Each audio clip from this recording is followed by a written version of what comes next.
Hello!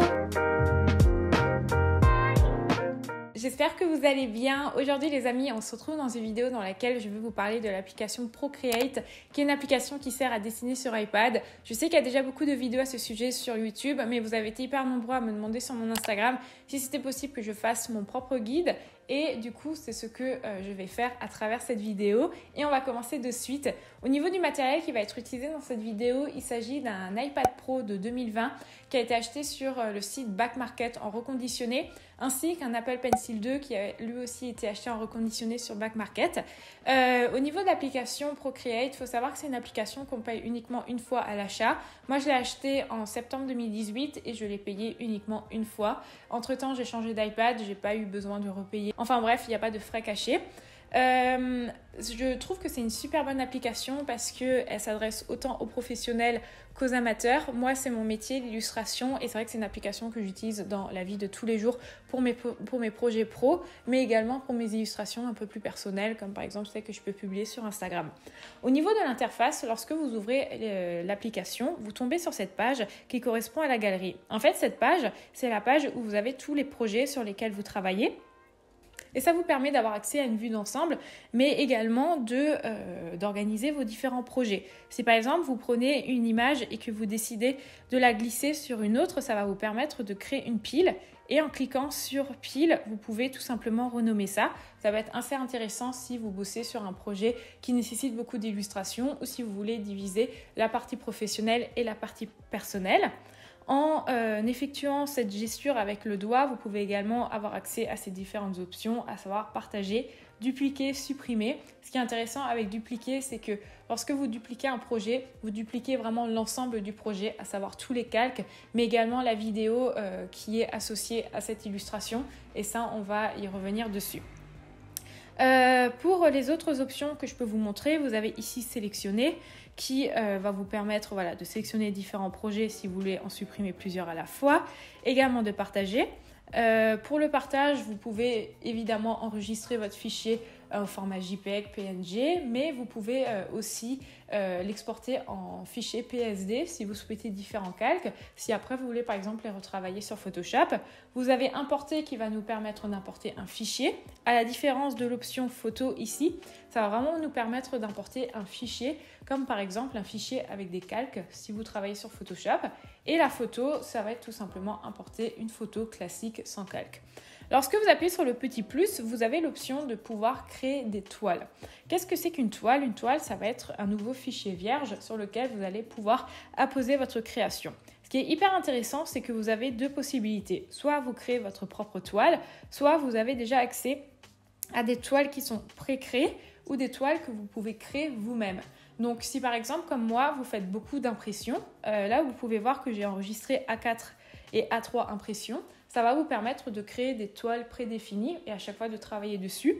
Au contraire, j'ai également une toile que j'ai appelée YouTube, qui est le format des miniatures. J'ai des toiles pour Instagram. Donc, ça vous permet d'avoir un petit peu votre bibliothèque. Lorsque vous créez une nouvelle toile ici, vous avez l'option de pouvoir la renommer. Et surtout, vous pouvez décider des différents paramètres. La largeur, la hauteur et également les PPP qui correspondent aux pixels par pouce. Ça va être un élément qui va être ultra important. Ne vous inquiétez pas, je vais vous faire un PDF que vous pourrez télécharger avec toutes les informations. Il suffira juste d'aller voir dans la barre de description. Je ne vais pas pouvoir non plus tout résumer dans cette vidéo. Ça va être impossible, sinon ce sera une vidéo d'1 heure et ce n'est pas l'objectif. Mais s'il y a certains points qui sont un petit peu flous pour vous, vous pourrez aller voir dans le PDF. Je vais essayer vraiment de décrire tout ce que je ne pourrais pas faire là à travers cette vidéo. Donc au niveau des pixels par pouce, c'est hyper important de faire la différence entre des images que vous allez uniquement utiliser sur écran, à savoir faire un post Instagram, et une image que vous allez imprimer. Si vous souhaitez imprimer votre image, mettez bien 300 ppp, ce qui va vous permettre d'avoir une qualité d'impression qui sera optimale. Donc par exemple, quand je fais un A4, je mets les dimensions d'un A4 et je mets 300 ppp. Si par exemple, je veux uniquement faire ma miniature YouTube, donc une image qui reste vraiment sur YouTube, je vais mettre mes dimensions de miniature et par contre, je vais marquer 72. Autre point assez important, ça va être le profil de couleur. Il faut savoir qu'il y a deux profils de couleurs qui existent. Le profil RGB qui correspond aux écrans. Lorsque vous êtes sur votre ordinateur, les couleurs s'affichent d'une façon, rouge, vert, bleu. Et au contraire, lorsque vous faites de l'impression, vous avez 4 couleurs. Vous savez, quand vous changez les cartouches de votre imprimante, vous avez 4 cartouches qui correspondent au cyan, au magenta, au jaune et au noir. Si vous faites une illustration dessinée à l'écran, vous pouvez rester en RVB. Et au contraire, si vous faites une illustration dessinée à l'impression, je vous conseille d'aller en CMJN. Donc voilà un peu grosso modo pour les grandes lignes. Ne vous inquiétez pas, tout sera résumé. Ici, vous avez réglage timelapse parce qu'en fait, dès que vous dessinez, le logiciel va automatiquement enregistrer votre toile, ce qui permet d'avoir accès à ce rendu qui est vraiment très agréable. Et là, vous pouvez choisir du coup dans quelle qualité vous souhaitez que ce soit enregistré. Évidemment, c'est une option qu'on peut désactiver par après. Et enfin, les propriétés de la toile. Je vais vous montrer maintenant à quoi ressemble l'interface et comment est-ce que ça fonctionne lorsque vous voulez dessiner. Donc là, on a créé une toile vierge et vous arrivez en fait sur cet écran. Donc pour modifier toute cette interface, parce que vous pouvez vraiment la personnaliser selon vos envies, il suffit de cliquer ici sur cette petite icône qui va ouvrir ce panneau d'action. Vous allez ici dans Préférences et vous avez par exemple différentes sous-options comme choisir la couleur de l'interface, si vous êtes droitier ou gaucher. Donc libre à vous vraiment de tout définir selon vos envies. Vous pouvez également définir les commandes tactiles, soit les différents raccourcis. Je ne vais pas du coup vous présenter les raccourcis parce que ça dépend vraiment de chacun, vous, quelles sont vos préférences. Mais pour vous montrer un petit peu les raccourcis de base lorsque vous ouvrez l'application, vous avez bien évidemment, comme sur n'importe quel écran tactile, la fonction de zoomer et dézoomer avec les doigts. Vous pouvez également revenir en arrière. Pour ça, il suffit de prendre ces deux doigts, de cliquer une fois. Et si au contraire on veut revenir en avant, il suffit de prendre 3 doigts et de double-cliquer. Donc ça nous fait rétablir le dernier geste. Avec l'Apple Pencil, vous pouvez également passer du pinceau à la gomme en double-cliquant dessus. Et si vous prenez 3 doigts et que vous glissez vers le bas, vous avez accès ici à ce petit panneau qui s'appelle copier-coller qui vous permettra du coup de copier-coller les différents éléments qui sont sur votre toile. On va commencer par parler de ces icônes ici qui correspondent au pinceau.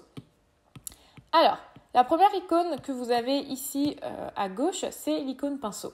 Vous cliquez dessus et vous avez accès à l'ensemble de la bibliothèque. Moi, j'ai notamment créé ici un petit dossier favori avec mes brushes préférés.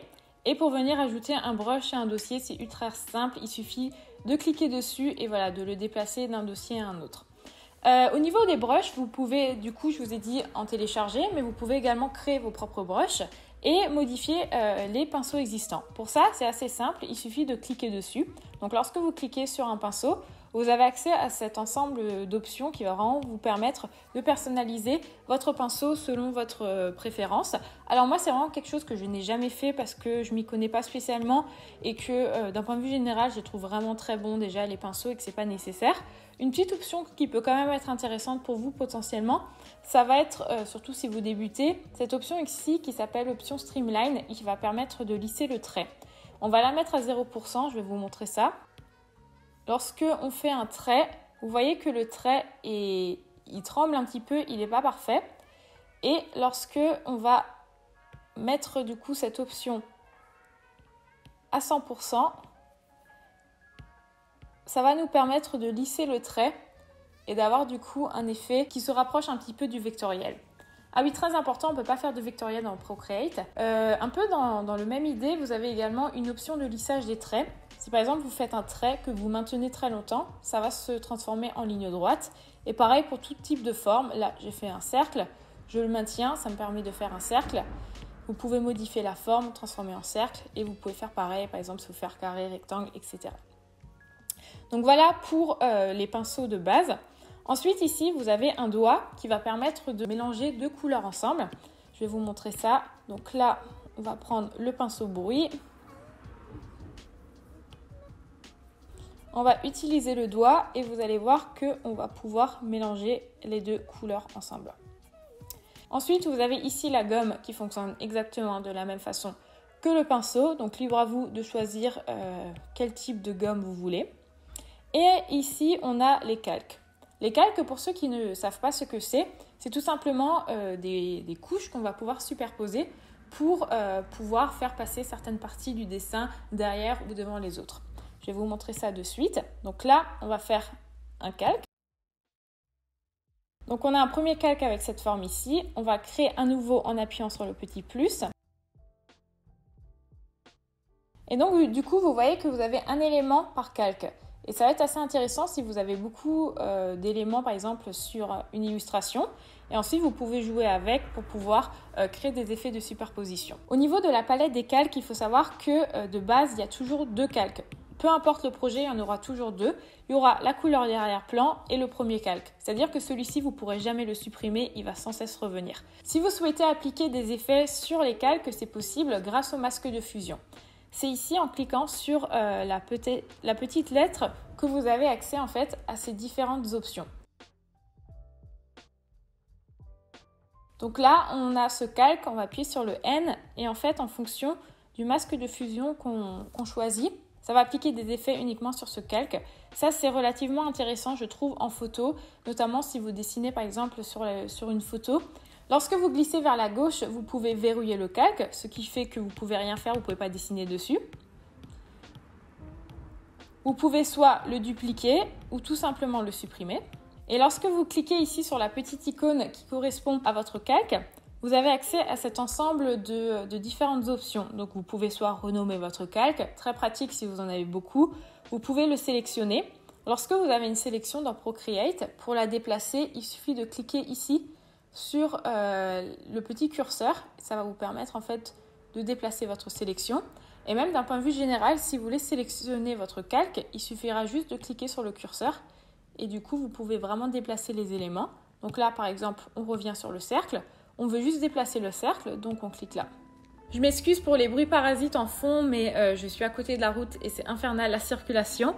Ensuite, du coup, vous pouvez également copier. Donc là, vous copiez et comme je vous l'ai dit avant, avec 3 doigts, vous tirez vers le bas et vous avez ici l'option de coller à nouveau. Donc là, on a collé le calque quelque part d'autre. Ensuite, vous avez effectivement remplir le calque, effacer, verrouillage alpha, c'est très pratique. Donc ça va uniquement sélectionner les pixels sur le calque. Donc si par exemple vous voulez uniquement coloriser dedans, vous voyez que ça ne déborde pas. Cette option, elle peut aussi s'activer avec 2 doigts si vous glissez. Ensuite, vous avez également l'option masque d'écrêtage qui est exactement la même chose que verrouillage alpha, sauf que ça se fait sur un autre calque et c'est beaucoup plus pratique si jamais vous avez fait une erreur et que vous voulez revenir en arrière. Donc là, par exemple, on va créer un nouveau calque qui est vierge. On va cliquer dessus, masque d'écrêtage. Et donc, vous voyez qu'il y a une petite flèche qui va apparaître, ce qui signifie qu'en fait, tout ce que vous allez faire dans ce calque va aller sur les pixels en dessous. Donc là, pareil, vous voyez, ça déborde comme ça. Et si on rappuie dessus et qu'on désactive le masque d'écrêtage, vous voyez en fait que ça déborde. Ensuite, vous pouvez inverser la couleur. Vous pouvez également utiliser ce calque en tant que référence, le fusionner avec le calque inférieur. Et enfin, vous pouvez le combiner avec le groupe inférieur. Donc ça, c'est intéressant si par exemple, vous faites un groupement de différents calques. Par exemple, on va prendre celui-ci.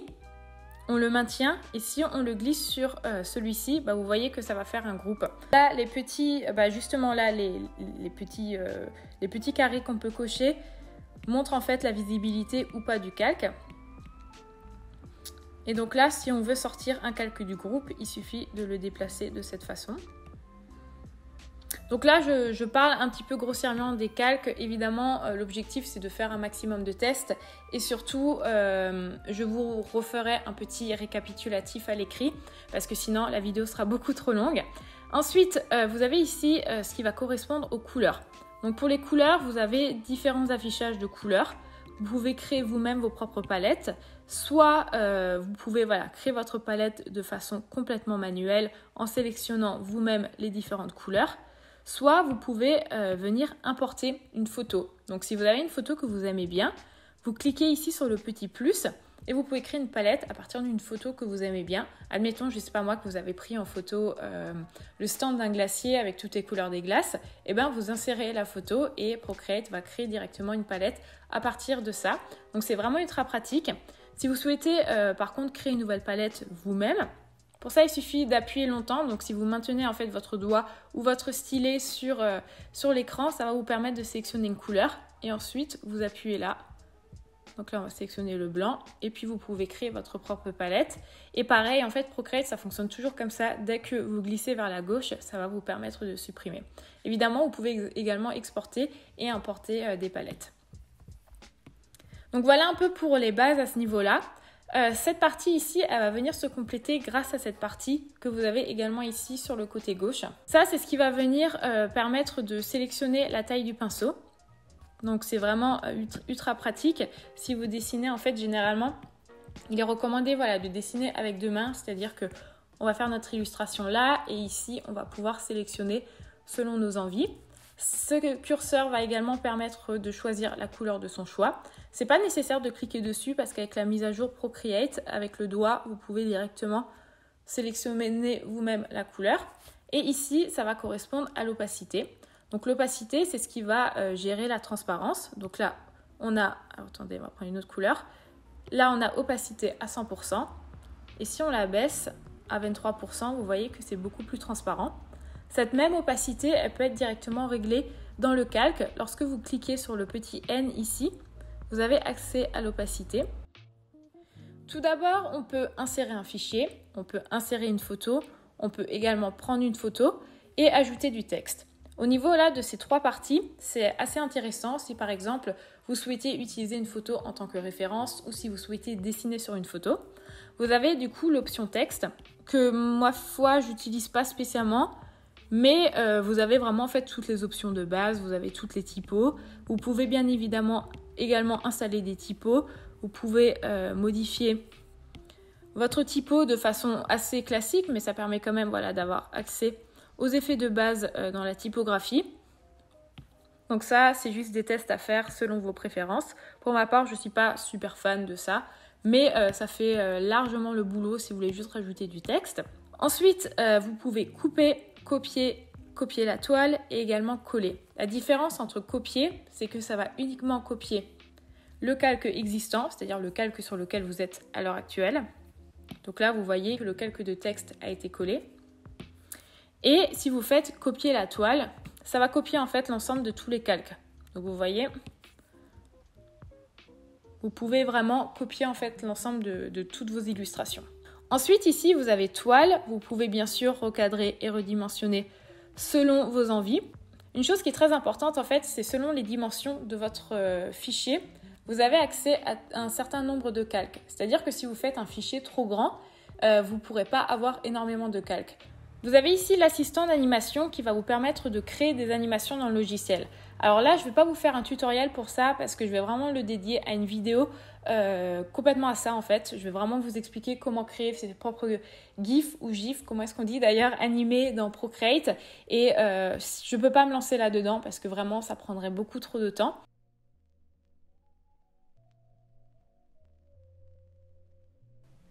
Donc voilà, ça permet de faire des petites animations assez facilement.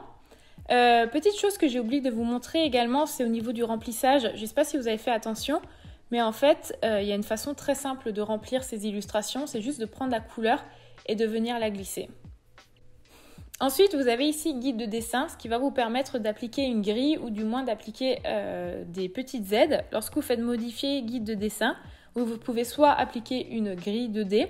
Alors, quand vous allez exporter votre illustration, évidemment, elle ne sera pas dessus. C'est transparent en fait, mais c'est juste une sorte d'aide. Vous avez différents effets de grille et vous avez également la symétrie.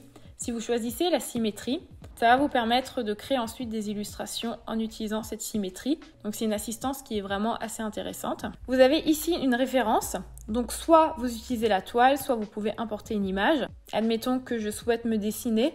Je peux m'avoir ici et du coup, je peux la déplacer cette photo comme je souhaite sur le document. C'est vraiment assez pratique. Ensuite, vous avez retourné la toile horizontalement ou verticalement et également les informations sur la toile. Vraiment très intéressant. Vous avez les informations de base, les différents calques.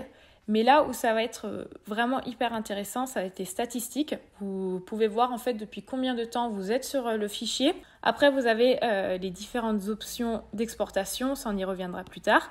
La vidéo, donc lecture en time-lapse, voilà, ça enregistre tout depuis le début. C'est vraiment ultra pratique si vous souhaitez documenter vos illustrations. C'est une option pareil qui se décoche très facilement si jamais vous voulez garder plus de place. Et là, vous avez les préférences de départ. Ensuite, on a ici les ajustements. Je ne vais pas tous les développer. Il faut vraiment que vous testiez. Je vais en développer peut-être certains dans le PDF. Mais dans tous les cas, ça permet d'avoir accès à des effets plutôt sympas, appliquer des effets. Il y en a vraiment beaucoup, que ce soit au niveau de la teinte, de la saturation. Après, tu vois, quand on sélectionne un, tu choisis si tu veux l'appliquer uniquement sur le calque ou si tu l'appliques manuellement, c'est-à-dire si tu dessines comme ça. Moi, généralement, je prends le calque. Puis voilà, après, tu fais des tests, en fait. Je ne vais pas tous les développer. Il y en a vraiment beaucoup. Ici, cette petite option va permettre de sélectionner. Donc là, tu peux par exemple sélectionner, alors on est sur quel calque? On va les supprimer. Donc là, la sélection, tu en as différentes, soit automatique, donc ça va sélectionner automatiquement selon les contours, soit à main levée. Donc tu peux par exemple sélectionner une partie. En fait, dès que tu as une sélection, il suffit juste de retourner sur le curseur et après tu peux la déplacer comme tu veux. Soit vous pouvez sélectionner en rectangle, ou soit en ellipse. Et après, bien évidemment, ces sélections, tu peux en faire plusieurs, tu peux les inverser, c'est-à-dire que par exemple, si tu sélectionnes seulement ça, si tu inverses, ça va être tout ce qui est autour qui est sélectionné, copier-coller, également appliquer un contour progressif, la remplir. Avant, je vous ai montré qu'une forme pouvait être remplie de cette façon, mais une forme peut être également remplie avec cet outil ici. Si vous allez dans automatique, vous cliquez sur remplissage de couleurs, ça va vous permettre de remplir la forme. Là, par exemple, vous voyez que la forme n'est pas 100% remplie. Il y a une sorte de petit trait qui s'est fait. Si jamais ça vous arrive, c'est vraiment ultra simple. Vous remplissez, vous maintenez, vous restez vraiment maintenu dessus et vous glissez en fait vers la gauche ou vers la droite. Vous allez voir que vous avez une petite jauge ici qui va apparaître et ça va vous permettre de bien sélectionner. Donc ça, c'est une option qui est assez rapide si vous avez par exemple beaucoup de choses à remplir. Il suffit de faire comme ça. Et enfin, ici, vous avez le petit curseur pour déplacer les éléments selon votre choix. Donc voilà vraiment de façon assez grossière les bases pour débuter. Il y a beaucoup plus que ça. Le logiciel peut vraiment vous offrir beaucoup de choses. Mais si vous débutez, je pense que vous avez vraiment les bases de départ. On va terminer par le dernier point qui va être l'exportation. Au niveau de l'exportation, il suffit d'aller dans Action. Vous allez dans Partager. Et là, vous pouvez vraiment exporter selon votre choix. J'espère que cette vidéo vous aura plu et qu'elle vous aura été utile pour commencer à utiliser Procreate. N'hésitez pas à aller voir l'article en barre d'infos. Si vous avez encore des questions, n'hésitez surtout pas à m'en faire part en commentaire. Et s'il y a certains passages que vous ne comprenez pas, normalement, il y a des tutoriels qui sont également disponibles sur YouTube. Je sais qu'il y a certaines personnes qui, par exemple, font des vidéos ultra dédiées uniquement à un outil. Donc, ça peut être hyper intéressant de voir en vidéo comment d'autres artistes utilisent tout ça. Moi, dans tous les cas, je vous remercie pour le soutien que vous m'apportez sur les réseaux sociaux. Si vous appréciez mon travail, n'hésitez pas à me mettre un pouce en l'air. N'hésitez pas à me suivre sur Instagram et vous pouvez également me soutenir financièrement avec 2 € sur Patreon. Dans tous les cas, je vous souhaite de passer une excellente journée. Soyez créatifs et on se dit à très bientôt.